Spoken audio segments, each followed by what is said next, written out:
Bismillahirrahmanirrahim. Assalamualaikum warahmatullahi wabarakatuh. Pertama-tama saya mengucapkan terima kasih kepada Mas Nabila dan juga Bapak Sekolah serta Bapak Ibu semuanya yang sudah memberikan kesempatan kepada saya untuk ikut serta dalam kegiatan konservasi energi ini sekaligus sosialisasi program yang berkaitan dengan program yang diusung oleh Bapak Sekolah. Adapun yang akan saya sampaikan pada kesempatan ini, tentunya ini adalah rangkaian dari tugas dan tanggung jawab saya sebagai calon guru penggerak untuk memenuhi tugas laksanakan. Dan kebetulan program yang saya usung ini beririsan dengan komunitas belajar sesuai dengan apa yang sudah dipaparkan dari Bapak Sekolah.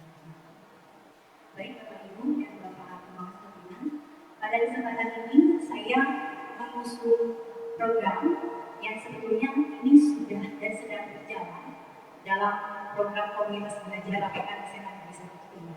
Hanya mungkin karena kegiatan ini sudah berjalan hampir 1 tahun lebih, jadi saya rasa sudah saatnya kita memberikan identitas terhadap kegiatan yang senantiasa kita laksanakan setiap 2 pekan sekali maupun setiap sepekan sesuai dengan kebutuhan dan kondisi yang ada.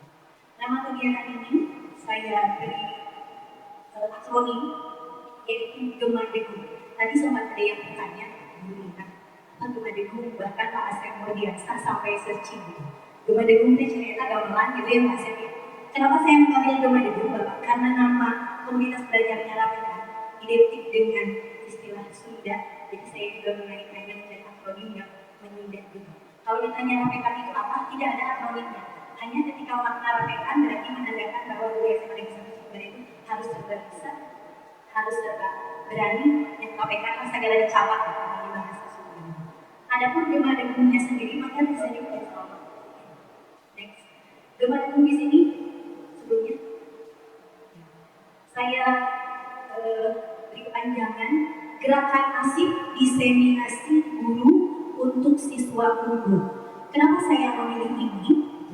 Karena kita memiliki salah satu visi, kalau tidak salah ada salah satu visi kita yaitu menciptakan peserta didik yang mampu berdaya saing. Jadi harapannya kalimat unggul di sana adalah mewujudkan siswa yang memang mampu unggul dalam prestasi akademik dan non akademik sehingga mereka mampu berdaya saing ketika mereka tidak hanya sedang di sekolah saja, tapi ketika nanti mereka sudah keluar dari SMA.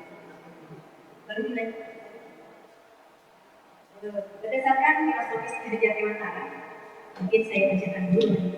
Maksud pengajaran dan pendidikan yang berguna untuk kehidupan bersama adalah memerdekakan manusia sebagai anggota kesatuan. Nah, sejatinya kita dengan kurikulum merdeka tidak hanya murid yang merdeka, tapi kita juga sebagai guru harus memiliki jiwa yang merdeka. Mudah-mudahan merdeka di sini tidak dimaknai dengan merdeka yang negatif, tadi seperti Bapak Batu Uin dan merdeka, tapi bukan ke arah sana, tapi lebih kepada peningkatan kualitas pembelajaran.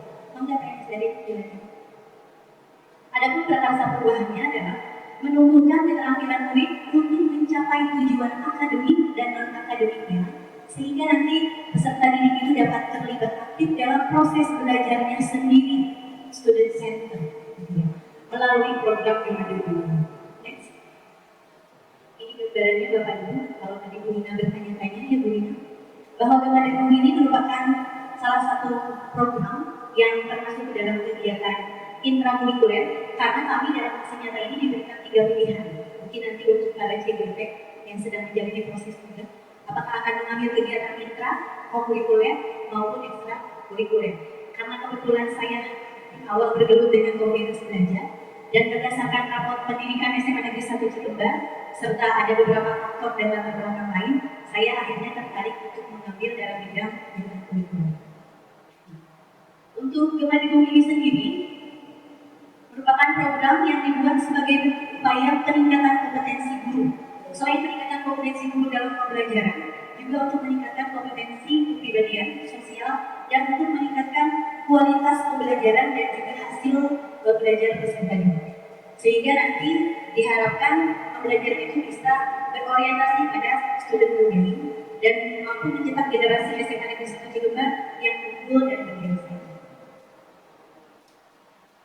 Kegiatan Gemadegu ini digawangi tentunya oleh komunitas belajar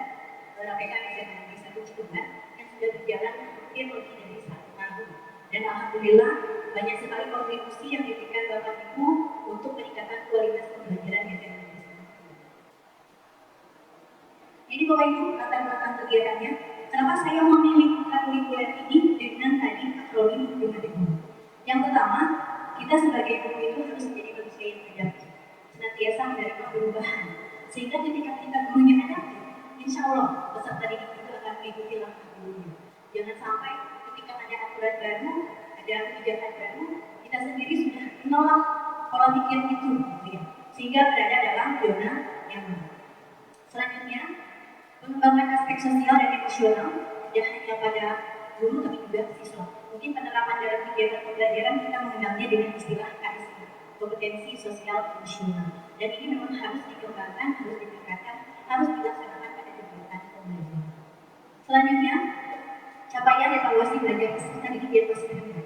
Bukan menjadi rahasia umum Bapak Ibu, ketika kita memberikan nilai kepada anak dengan nilai hasil akhir belajar di rapor itu 80, 90, ternyata nilai hasilnya tidak seperti itu. Itu proses dari ada sedikit hati nurani mungkin kita sebagai seorang guru. Nah, mungkin ke depannya kita berharap apa yang kita berikan itu harus sesuai dengan apa yang memang sudah dilaksanakan dan dikerjakan oleh peserta. Selanjutnya, latar belakang kegiatan ini juga diambil dari hasil umpan balik peserta. Mungkin kita semua Bapak Ibu ketika sudah melaksanakan kegiatan pembelajaran, baik itu setiap apa yang hadir, bukan tadi sekarang namanya TP, ya CP, atau mungkin setiap semester kita selalu meminta umpan balik dari peserta didik. Dan ini saya lakukan, ternyata banyak peserta didik yang menginginkan kegiatan pembelajaran yang menyenangkan, kreatif, inovatif. Tidak hanya berpusat kepada guru. Mungkin kenapa peserta didik mengatakan seperti itu? Karena di kita masih banyak guru ketika mengajar itu menggunakan metode ceramah. Gitu. Jadi anak merasa jenuh, anak merasa bosan. Yang berikutnya adalah hasil refleksi dan evaluasi kegiatan observasi kelas. Dan ini juga mungkin ternyata beririsan dengan rapor pendidikan kita, di mana kita waktu itu masih rendah dalam penerapan metode pembelajaran di kelas. Yang berikutnya, tentunya komitmen untuk senantiasa meningkatkan kualitas pembelajaran para peserta didik di SMA. Next. Nah, ini Bapak Ibu tujuan umumnya tadi meningkatkan kualitas dan hasil pembelajaran. Next sini. Adapun tujuan khususnya, yang pertama meningkatkan kompetensi pedagogi. Setelah menin program ini diharapkan guru mampu merancang pembelajaran yang inovatif, menarik dan berpusat pada siswa. Mungkin Bapak Ibu yang menjadi observer merasakan hal yang sama. Sebelumnya ketika kita melakukan observasi kelas, pada menit 20 pertama itu sudah bisa kita baca akan seperti apa nih kegiatan pembelajarannya. Apakah menyenangkan atau justru memang membuat anak menjadi bosan. Di 20 menit pertama sudah kita baca. Ya seperti apa nih alurnya. Nah, dengan adanya program BPDU ini mudah-mudahan mungkin semua guru SMA Negeri 1 Jember bisa menyajikan kegiatan pembelajaran yang sesuai harapan peserta. Lalu berikutnya, menguasai berbagai strategi pembelajaran yang aktif dan kolaboratif, lalu mampu mengintegrasikan teknologi dalam pembelajaran. Perkembangan teknologi itu tidak mengenal usia. Ketika misalkan ada yang bilang, saya mah di psikolog, itu ya saya mah bisa karena teknologi. Yang namanya perubahan itu pasti, dan kita harus senantiasa beradaptasi dengan yang namanya perubahan. Lalu ini peningkatan kompetensi kepribadian, mengembangkan sikap keprofesionalismean dan integritas, meningkatkan kemampuan komunikasi, lalu selanjutnya menumbuhkan semangat belajar sepanjang hayat. Dan ternyata kalimat ini tadi ketika Bapak mencoba memantik Bapak Ibu dengan pertanyaan di dalam speaking, kalimat ini muncul sesuai dengan harapan Bapak Ibu. Selanjutnya, peningkatan kompetensi sosial. Nanti diharapkan kita sebagai peserta didik mampu bekerja sama dalam tim dan membangun relasi yang positif, tidak hanya dengan rekan sejawat, lalu dengan siswa, tetapi juga tentunya dengan orang tua. Karena harus ada kolaborasi yang terstruktur, yang terarah, supaya memang komunikasi antara kita dan orang tua bisa menunjang keberhasilan peningkatan kualitas pembelajaran di sekolah. Yang berikutnya, menguasai keterampilan manajemen kelas efektif.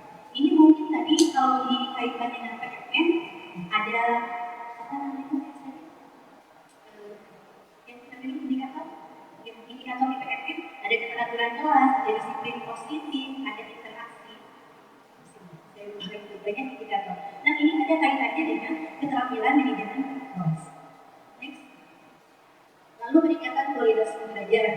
Nah ini sasarannya. Bagaimana caranya dengan pembelajaran yang sesuai dengan harapan dan impian peserta didik, akhirnya mampu meningkatkan hasil belajar peserta didik secara signifikan. Tidak usah istilahnya dikontrol lagi kan nilainya. Memang apa yang dijalankan, apa yang diperoleh, dan itu hasil yang diharapkan. Selanjutnya menciptakan lingkungan belajar yang kondusif dan menyenangkan, lalu meningkatkan motivasi belajar siswa.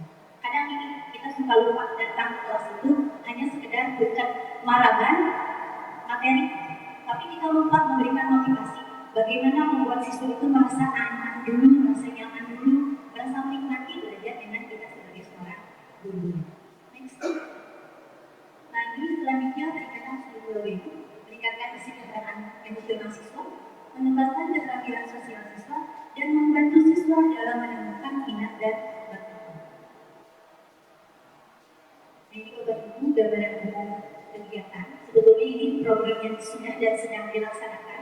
Hanya mungkin nanti ada beberapa lagi program yang harus kita laksanakan dan tidak lanjut. Jadi kegiatan ini dilaksanakan secara rutin setiap hari Selasa, bisa 2 pekan sekali maupun setiap pekan tergantung kebutuhan. Lalu diikuti oleh seluruh guru SMA Negeri 1 Jember. Selanjutnya kaitannya dengan domain lingkungan tadi, Bapak pengawas dan Bapak-Ibu semuanya. Jadi kita guru SMA Negeri 1 Jember tentunya seringkali mengikuti kegiatan pelatihan, workshop dan lain sebagainya. Nah, maka dari itu guru SMA Negeri 1 Jember ini diberikan kesempatan ya dengan kesadaran penuh dan terjadwal untuk mendiseminasikan ilmu-ilmu yang sudah Bapak peroleh melalui kegiatan-kegiatan pengembangan kompetensi yang Bapak ikuti untuk disampaikan kembali kepada rekan-rekan yang lain, sehingga kita bisa senantiasa berbagi praktik dari. Lalu berikutnya, diharapkan sesudah kegiatan diseminasi, ilmu yang kita peroleh bisa kita lakukan, bisa kita praktikan dalam kegiatan pembelajaran di dalam kelas. Lalu ini ada lagi program yang sudah berjalan, beberapa guru memang ketika sudah melakukan diseminasi, akhirnya diadopsi oleh guru-guru yang lain, diterapkan di kelas, dan kemarin kebetulan kita punya program setiap praktik baik yang sudah dilaksanakan, itu dibuatkan cerita praktik baik dengan menggunakan metode STAR. Alhamdulillah sudah banyak yang mengumpulkan, mudah-mudahan semakin bertambah dan semakin termotivasi. Lalu berikutnya, ini program yang tadi disampaikan oleh Bapak, harapan tindak lanjutnya adalah untuk tadi menjawab keresahan kita semua. Kemarin kebetulan saya di CGP dengan Bu Sherin melakukan observasi kelas. Ternyata ketika refleksi dan depan tadi, yang dibutuhkan oleh Bu Sherin adalah, Bu saya masih bingung bagaimana mengelola manajemen kelas. Berarti selaras dengan tadi latar belakangnya. Saya menginginkan adanya kegiatan mikro teaching. Mungkin nanti bisa disampaikan kepada Bu Rizka dan Pak Indra selaku koordinator PKB dan PKB untuk ditindaklanjuti diadakan mikro teaching, atau mungkin seperti kemarin Bapak Kepala ketika saya kerja dengan individu itu juga ada observer dari rekan sejawat, tidak hanya oleh PP dan juga oleh kepala sekolah, ada Bu Jenny, ada Bu Eri. Jadi mungkin bisa berbagi praktik baik dan bisa saling memberikan pandangan. Lalu selanjutnya adalah saya akan mencoba menggagas kegiatan lesson study itu untuk pelajaran antar makro maupun lintas makro. Dan kemarin sudah saya coba komunikasi dengan Bu Adi selaku pihak sebelum dan juga beberapa rekan-rekan yang tergabung dalam rumpun MIPA. Ada Pak Indra, ada Bu Siti Neneng, lalu ada Pak Irsan dan satu lagi siapa teman saya? Pak Indra, Bu Siti Neneng, Pak Irsan, udah ya. Dan saya kebetulan memang ada tujuan pembelajaran CP yang beririsan yang bisa mengakomodir gitu ya. Bagaimana supaya siswa melakukan kegiatan pembelajaran gitu dengan proses yang sama-sama kita jalankan pada setiap mata pelajaran, tetapi menggunakan metode PJBL sehingga siswa hanya membuat satu produk, tapi untuk kebutuhan beberapa mata pelajaran. Ada juga saya yang lintas mata pelajaran kemarin dengan Pak Hanan, dengan Pak Indra Bakti. Pak Hanan kita sudah ngobrol kemarin. Lalu lagi PKWU Teknika Seni Budaya dan Bahasa Indonesia. Kebetulan TP-nya adalah mengenai mempresentasikan ide kewirausahaan dan anak nanti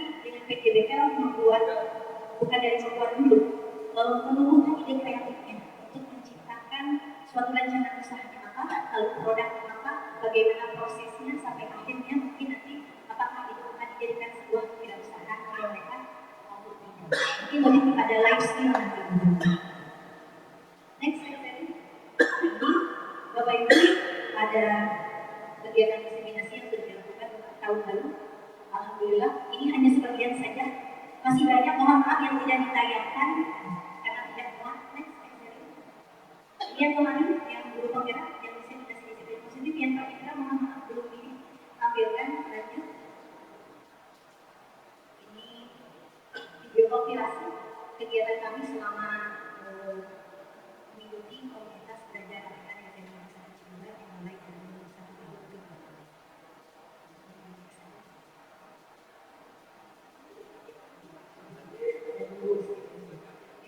Nah ini untuk yang tadi disampaikan juga yang akan kami butuhkan kumpulan praktik baik dengan model STAR.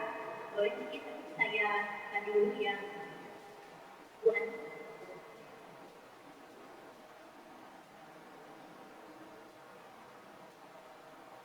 Menyajikannya dalam bentuk infografis sehingga akan mudah untuk dipahami dipelajari. Kalau mungkin ini saya akan menunggu ini.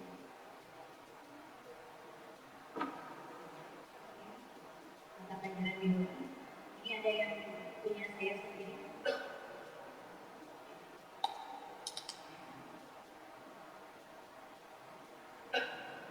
Mohon izin untuk menyampaikan baik. Ini yang punya saya kasih akronim tadi. Kenapa saya berikan akronim supaya tidak diingat? Ya mohon maaf bahasanya jika sedikit rada jelek. Mabar ini adalah mari belajar bahasa Indonesia dengan memanfaatkan dunia gamifikasi. Karena ternyata dari hasil pengembangan anak-anak itu lebih senang ketika belajar menggunakan tim game elemen, Pak. Ada apa ya? Interaktifnya. Di kelas itu terus tuh. Ya dan saya anak-anak itu seperti anak-anak yang tanggung ya. Karena memang itu yang diharapkan oleh anak. Yang penting mereka mendapat banyak dari sedikit yang kita berikan.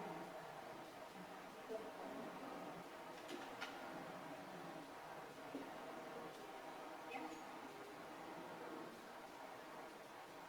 Belum. Mungkin saya punya media sosial untuk branding, mengusung